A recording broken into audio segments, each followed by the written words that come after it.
ये तो पूरी उम्मीद थी कि ईरान पर जो हमला हुआ उसके बाद इजराइल पर एक तगड़ा झटका लगेगा, उसे हमला होगा, लेकिन हालात अमेरिका के बिगड़ जाएंगे किसी ने नहीं सोचा। कई खबरें दिखा रहा हूं। नंबर 1 आपको दिखाऊंगा, एक और काउंसुलेट यानी दूतावास अमेरिका का उड़ा दिया बूम। जी, ये ईरान ने किया है। कहां हुआ? सऊदी अरब नहीं है, कहीं और देश में। ईरान का एक तगड़ा झटका अब अमेरिका झेल नहीं पा रहा।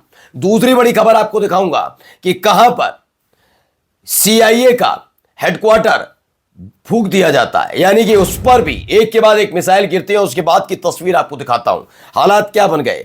इसके बाद अब खुद आगे आकर अमेरिका के जो विशेषज्ञ हैं, अमेरिका के जो बड़े बड़े रक्षा विशेषज्ञ हैं, उनका भी मानना है कि भारी पड़ा है ईरान।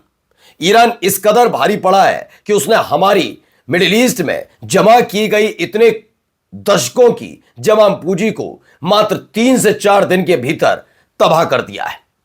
वहीं नेटो की तरफ से भी बहुत सारी चीजें निकल कर आई। पहले तो नेटो ने मना किया कि वो किसी भी कीमत पर अमेरिका की इस सड़क में उसका साथ नहीं देगा। अब एक देश ने कह दिया, अगर नेटो का मतलब यही है कि मुंह उठाओ किसी पर भी हमला कर दो तो हम आपके साथ नहीं है। उस देश ने ईरान पर हमले के फौरन बाद नेटो छोड़ने का ऐलान करने लगा है। उसका कहना है कि हम नेटो छोड़ देंगे, यानी तगड़ा झटका। इसी नेटो के दम पर अमेरिका सबको डराता धमकाता रहा है।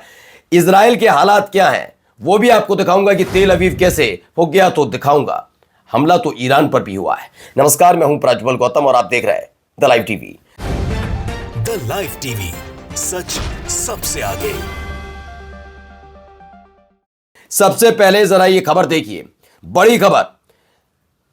कहां एक और दूतावास तबाह हो गया।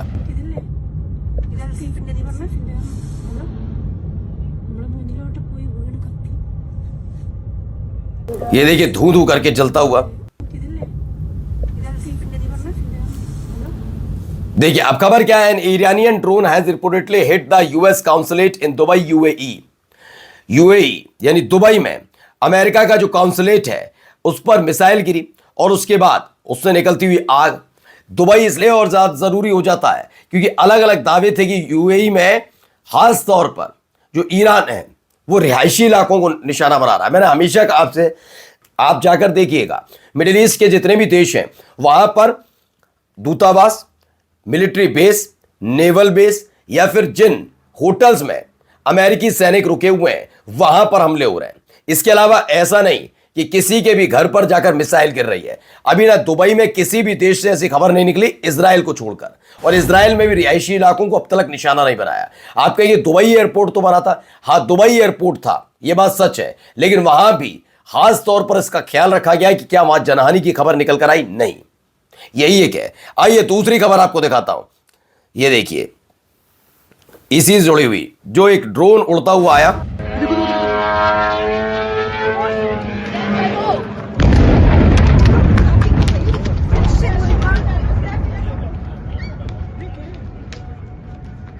Shit,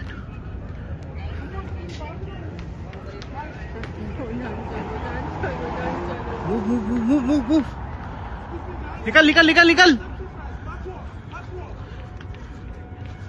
Another drone. वो leave from there.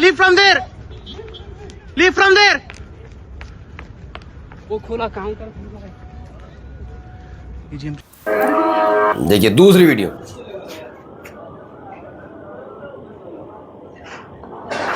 ये दो वीडियो है, ये उसी वक्त जब दुबई में अमेरिका के दूतावास पर हमला हुआ।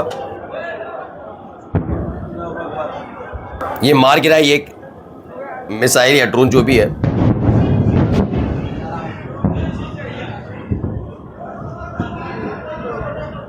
लेकिन कुछ मिसाइलें पहुंच रही हैं, ये बात भी आप देखते चलिए।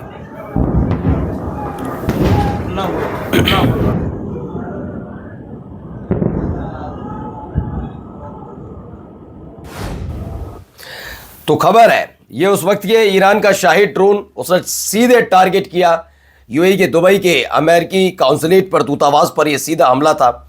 अब आइए जरा ये तस्वीर देखिए। सीआईए स्टेशन इन, अब सीआईए का जो स्टेशन है यानी सीआईए का एक हेडक्वार्टर के तौर पर मान लीजिए, स्टेशन मान लीजिए, चौकी मान लीजिए, जो भी है, Saudi capital hit in drone attack.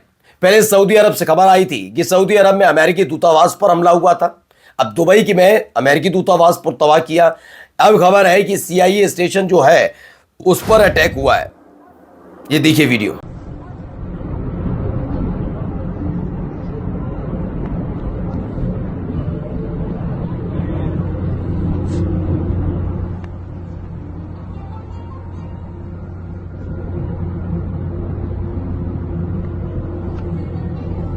तो खबर क्या है? खबर है ईरान ने यूएसए अमेरिका के CIA स्टेशन पर हमला किया। सऊदी अरब की कैपिटल में दुबई में यह हमला होता है, ड्रोन अटैक होता है, उसकी ये तस्वीरें निकल कर आती हैं।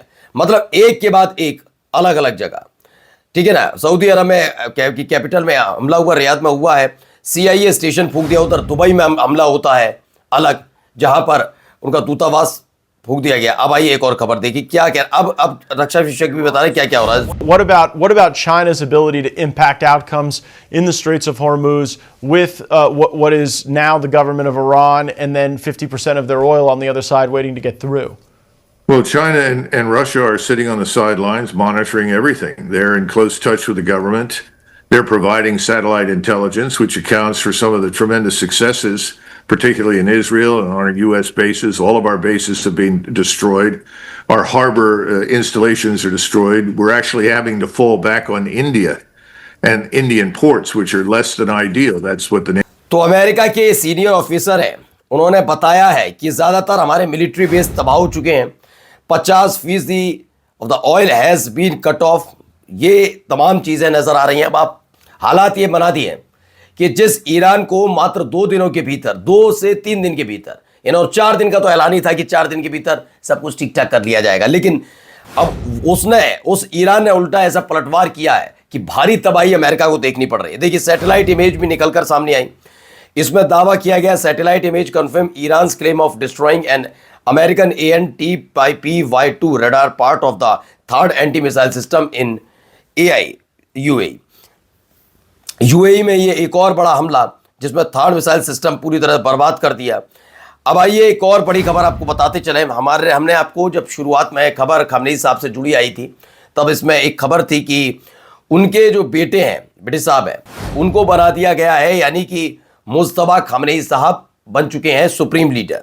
लेकिन खबर यह है कि उस समय के दावे ही यही थे, और अगर जल्दबाजी में हमने खबर नहीं चलाई थी क्योंकि घंटों तक इसी तरह की खबरें थी और वहीं से निकली खबर थी, इसलिए हमने चलाई थी। लेकिन इसमें थोड़ा चेंजेस है। पहले आपको बता दूं कि ईरान की काउंसिल नेक्स्ट जो सुप्रीम लीडर है वो जल्दी ही चूज करेगी। इसके लिए बाकायदा वोटिंग होगी। यहाँ जो फाइनल वोटिंग होगी उसको लेकर जब खबर आएगी तो हम आपको बताएंगे। जैसे कि ईरान इंटरनेशनल है, उसने गलत तरह से रिपोर्ट किया था कि मुज्तबा खamenei साहब, अली खamenei साहब के बेटे, उन्हें नेक्स्ट सुप्रीम लीडर चुन लिया गया है, जिनको बहुत दिनों से ट्रेनिंग भी दी जा रही थी। ट्रेनिंग कहिए कि अपने पिता के हमसाया हैं और बहुत लंबे समय तक हमसाया रहे, जब तक उनका इंतकाल नहीं हुआ तब तक, और बहुत सारी चीज़ों में इनकी दखलंदाजी रहती थी। उस लिहाज से लग भी रहा था यही है। लेकिन फिलहाल खबर यह है कि अभी नए सुप्रीम लीडर को चुना जाएगा। अब सुनिए यहाँ पर क्या कह रही हैं, इनको भी सुनिए। Estamos en una situación crítica que el propio gobierno está reconociendo que ser aliados de Estados Unidos nos pone en serio peligro, porque Estados Unidos e Israel son en este momento las principales। जिस तरीके से Israel और America ने हमला किया उससे पहले ही NATO ने और ब्रिटेन ने तो मना ही कर दिया था, फिर नेटो ने भी मना कर दिया, हम इसमें भूमिका नहीं निभाएंगे। ईरान पर हमले को लेकर कोई नेटो सदस्य देश तैयार नहीं था। अब स्पेन की MEP हैं अरेनी मोंटेरो, उन्होंने कहा है कि Spain to leave NATO after Trump start Iran war. वो अब नेटो छोड़ने के लिए, यानी जिस नेटो पर घमंड किया करता था, जिसके जरिए कई देशों को डराया धमकाया करता था अमेरिका, अब उसकी नींव हिलने लगी है। मतलब आप सोचिए किसको बर्बाद करने आए थे और क्या कर गए। ये भी एक बड़े सोचने वाली बात है। हाँ, नुकसान ईरान का भी हुआ, लेकिन जाते जाते कहा था ना, शहादत बेकार नहीं जाएगी। अमेरिका अब चारों तरफ से घिरा हो। ये भी देखिए जरा वीडियो। अब आप इजराइल देखिए, जिसकी बदौलत ये सब किया जा रहा था।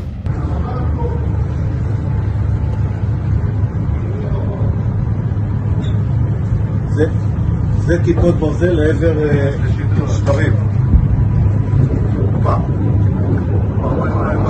तो तेल अवीव से तस्वीर निकल कर आई, वीडियो निकल कर आई जहां हमले हो रहे हैं तेल अवीव में, एक के बाद एक। जस्ट इन तेल अवीव हिट, बिल्कुल। और ये देखिए एक और वीडियो, तबाही का आलम हर तरफ।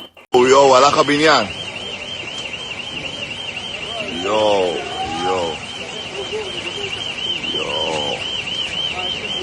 ये तबाही हर तरफ, आग दावा जो है वो भी आपको बताता हूँ दावा क्या है इसमें। आप देखिए इमारत पूरी तरह से तबाह। אויו, הלך הבניין. तो दावा यह है कि today the world will witness a display of the most powerful weapon, the world we will seen of the most powerful attack on Israel. ये लगातार एक के बाद एक हमलों के बाद लिखा जा रहा है। यहां भी देखिए जरा,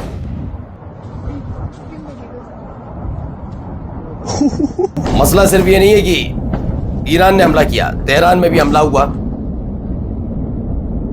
ये ब्रिक्स न्यूज का दावा है कि अमेरिका और इजराइल की मिसाइल तेहरान में गिरी। आंखों गुबार देखिए कितना लंबा है। थोड़ी दूर से वीडियो बनाइए लेकिन